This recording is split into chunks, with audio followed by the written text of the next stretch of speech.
Welcome. Today, my team members Lasha, Nikita, and I are going to present to you our project about Show Academy. Let's start with activity number 1. Here, we're going to give you a business overview of Show Academy. Well, Show Academy is a privately owned online education platform which started as a very small company. They only had like around 100 students enrolled, and they just offer one course at that time. But now, by 2020, they have really expanded themselves because now they count with around 500,000 students enrolled, and they have over 100 courses.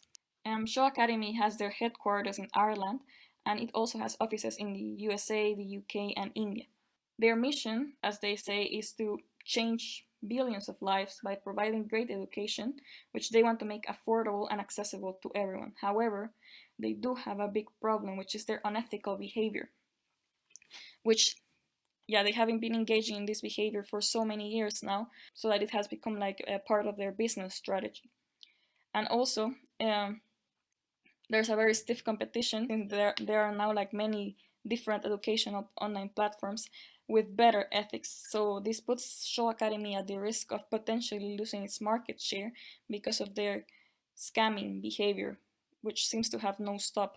What makes Show Academy different from the others? Show Academy states that they focus on live practical education, not on static, on-demand content. They say that that this provides them better results, since 8 times more people complete their courses compared to other online learning providers. As of Show Academy's USP, that they provide a high quality standard of education, they focus mainly on accessibility and affordability.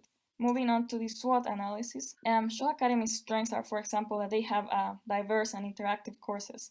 Their courses topics are, for example, about nutrition or business, photography, marketing, etc.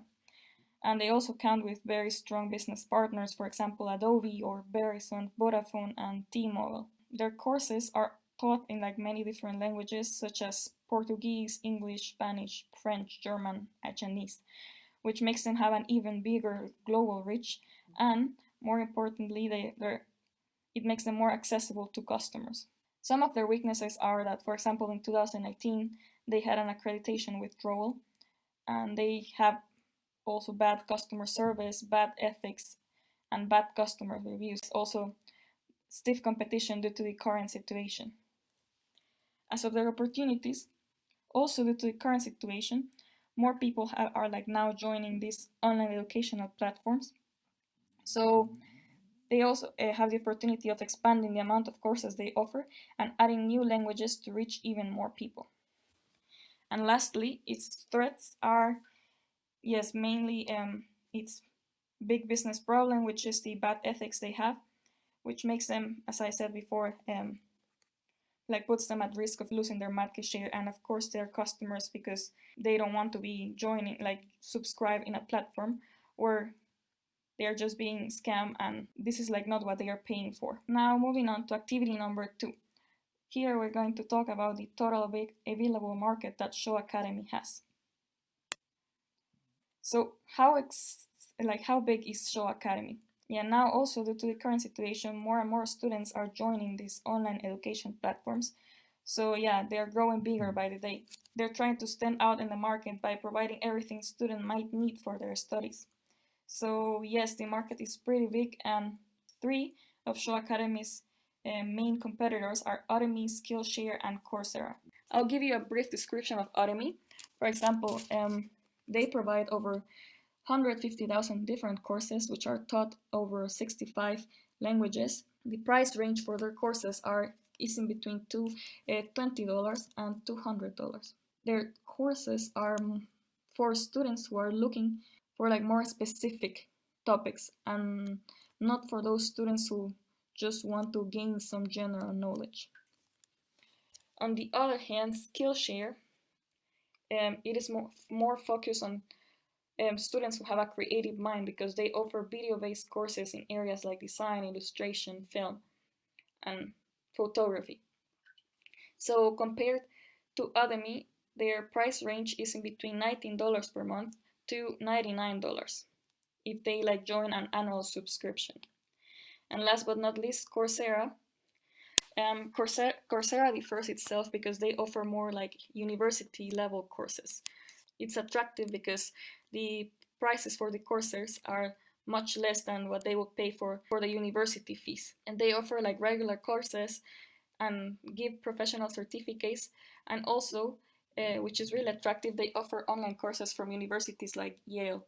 But now, who is Show Academy? Well, the demographic of Show Academy is people between an age range of 18 to 34 years old. Their occupations are mostly students, employees, or unemployed people of any gender or race. As of geographic, well, their main countries are like those in which they speak English, French, Spanish, German, Chinese, and Portuguese. As of psychographic, Show Academy is for people who are like interested in seeking like better opportunities, and also like those who didn't go to university and are interested in learning new skills. As Show Academy offers accredited documents, this is also like really appealing to people as they want to add this on their CVs. And last but not least, behavioral. Even though like Show Academy has a 1-star rating due to unethical behavior, it persuades its customers as they change their negative ratings into good ratings. Like they manipulate their ratings in these online platforms where people like review companies, and yeah, this causes like mislead product knowledge. Due to this bad ethics of them, everyone who subscribes doesn't like resubscribe due to their bad ethics that they have like already experienced, or like maybe friends or have like told them about. I'm going to continue this presentation with activities 3. As my colleague must have mentioned, our unique selling proposition USP is a higher standard quality of education for a lower price. So now in activity 3, I'm going to talk about our business processes and how they work in order to deliver our USP. As you can see on the slide, we have constructed a value chain of activities. So I'm briefly going to tell you about our activities happening in the company. Let's start with the firm infrastructure, which focuses on management, finance, legal, and planning. So overall, it's all about organizing the uploads of the courses, assigning courses to the lecturers, topic selection, and then we also need to plan and schedule the time when the lectures are posted, and in overall, it's called firm infrastructure.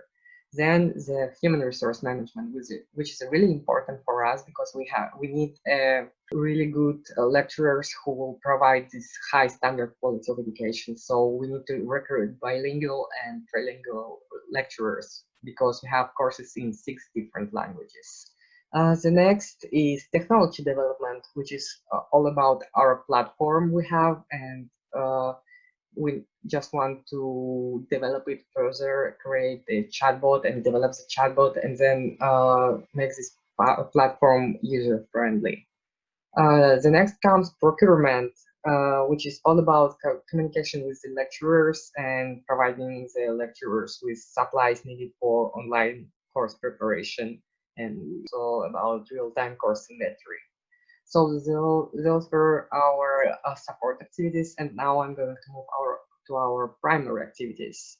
So let's start with inbound, which is all about receiving course material from lecturers and storing them in the company's central data bank. So the next is operations, which is all about converting all the course drafts and plans into a finished product, so providing a high quality product. So it's all about creating, shooting some videos, then montage like sound and picture corrections, naming the video, creation of a thumbnail, and finally the publication, of course. Next comes outbound. So our core activities are the course storage and uploading the courses. And this process needs a combination of human and technologies to be executed. Therefore, it's possible to facilitate the actions by using a technical platform, which will allow Show Academy's IT department to set a date for automatic uploads. And of course, marketing and sales, because we need people to know about our products. So we need promotion and a lot of advertising. And finally, service, which is all about course delivery through the platform, customer service, refunds, and subscription cancellation.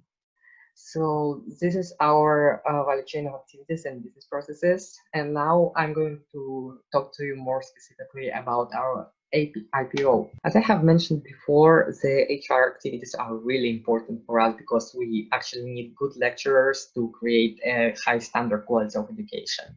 And then just set the price lower than our competitors have, but the HR work is really important. So what is needed and what is considered inputs is the promotion of the job opportunities, and we need to find the place for the interview and the trained interviewer who will talk to the people and decide who is good enough for to become the lecturer of the SHA Academy.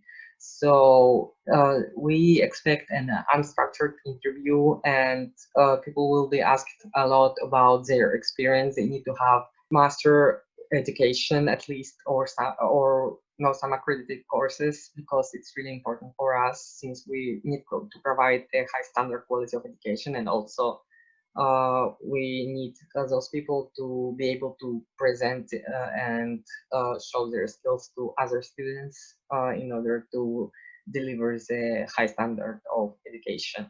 And finally, we will have an evaluation plan to evaluate our lecturers and decide who is the best candidate.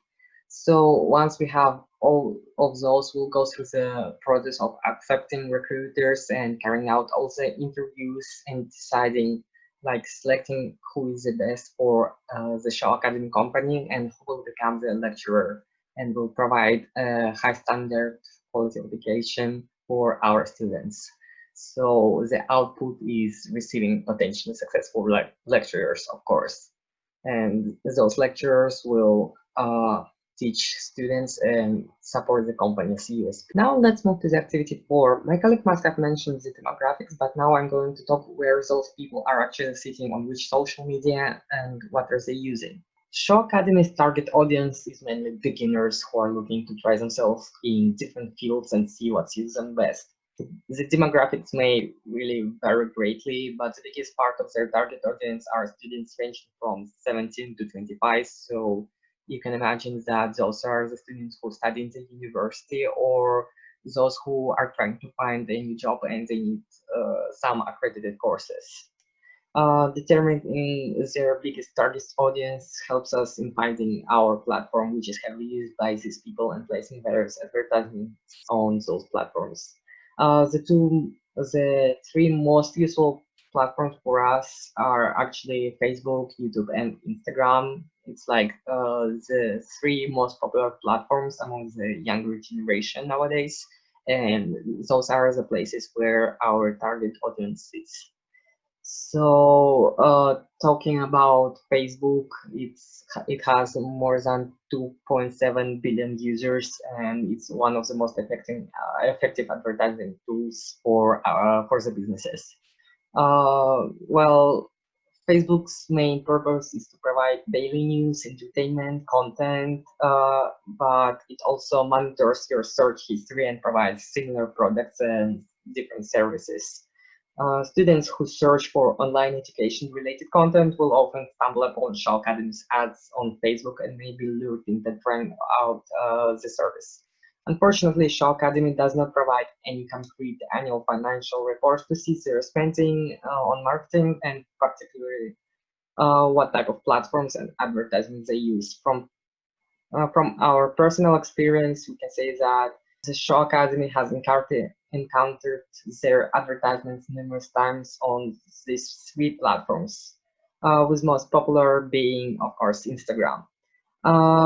Facebook owns Instagram, actually, so it means that they share their database, and as seen on Instagram can be based on Facebook. The websites you visit, the apps you use, your interests, the people you follow, your Facebook searches, all of this information is typed and shared through the Facebook's database, and the algorithm provides consumers with specific ads. More often than not, YouTube ads interrupt the process of enjoying videos of your readers, and very often we are annoyed by the fact that we actually cannot skip them. So, despite the fact that these ads seem to be very annoying, they may come in handy and may provoke consumers' interest in product or service. So, with these three social media platforms, we are going to promote the Shaw Academy by creating some free webinars and promoting the idea of a free webinar on those three platforms. We'll talk about the new content we provide on these webinars and let our potential customers actually try our service before subscribing to it. Also, we'll have paid bloggers who will compare our Shaw Academy with other companies, and it will allow us to show how are we better, so show our USP. And finally, we'll use podcasts, which became really popular in the last years. We're going to use those three things on those three platforms and promote them in different ways. So for our activity 5, we are going to describe our digital marketing plan, which consists of two main advertisements, one for Google Ads and the second one for Facebook advertisements. So first of all, for our Google Ads campaign, we are planning on investing $1,000 monthly to have an effective advertising campaign using Google Ads. By advertising with Google Ads, we benefit from My Client Center Manager account tool, with which we should save time and manage all our Google advertisements accounts in one place. Google Ads offers 3 daily budgets, which are $10, $15, and $28, but you are free to enter any other budget you want. Therefore, we can have an easy control of our costs, since no minimum amount is established, and we can decide how much we want to spend daily, monthly, or per advertisement. Our bad ethics have made us lose customers and stopped us from acquiring a higher amount of subscribers. Because of this, our sales have been affected, and we decided upon this minimum budget with the hopes of it helping us meet our goal of improving our brand image. Based on the business advisor advice, $1,000 is the minimum appropriate amount to be spent on Google Ads, which will result in which will have effective results. With Google Ads flexibility, we could adjust the budget throughout the year, depending as well on our increasing number of sales and our subscribers. Nevertheless, if we stay with the budget, we'll spend $12,000 yearly, which is in the amount range spent on paid search campaigns by small to medium-sized companies. When we join Google Ads, we will set our budget to $1,000 monthly maximum, which would mean that we will be spending around $33 daily. So let's move on to our Facebook ad campaign. So the main thing is with Facebook is they are trying to limit how many ads on average user sees on their feed every day. And the way Facebook works, it's like a global auction where advertisers bid for the limited number of spaces available for marketing campaigns. So basically, for our Facebook campaign, we are planning to advertise for initially 6 months, with our main target audience being students ranging from 18 to 25. And the cost of placing ads on Facebook varies greatly depending on the country. For example, in US it's $1, and in Czech Republic it's $2. So with 6 months of our Facebook advertising campaign, we are planning to have a total budget of $5,000, which means $30 per day. We are planning to, with our Facebook campaign, we are planning to regain trust of our lost customers and gain attention of our our potential customers, and reverse the downfall of our reputation. Thus, we are planning to spend money on heavy advertising. Facebook gives several daily budget options, with the maximum being $15 per day, and we are planning to aim for a $15 per day budget, which will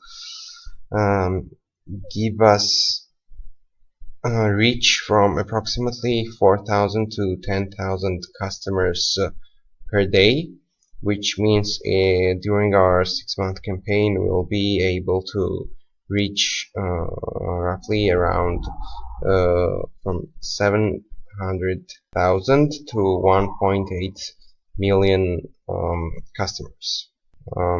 For our SEO activities, we are going to be concentrated on keyword analysis, which means how people search and find our product, to know the most common phrases people will use when trying to search for our product.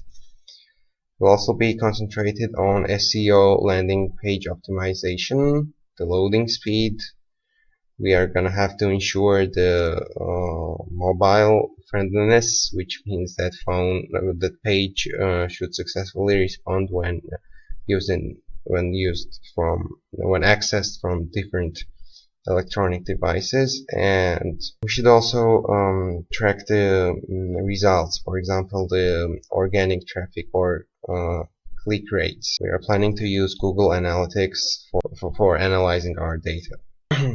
Let's move on to our activity 6.0, which was now building our system diagram.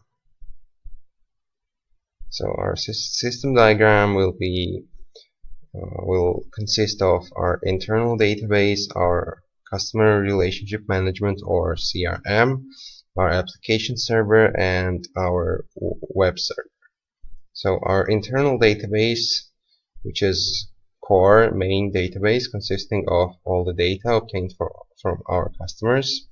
Our internal database will consist of all the info gathered from our customers and also our internal reports, such as sales data, for example.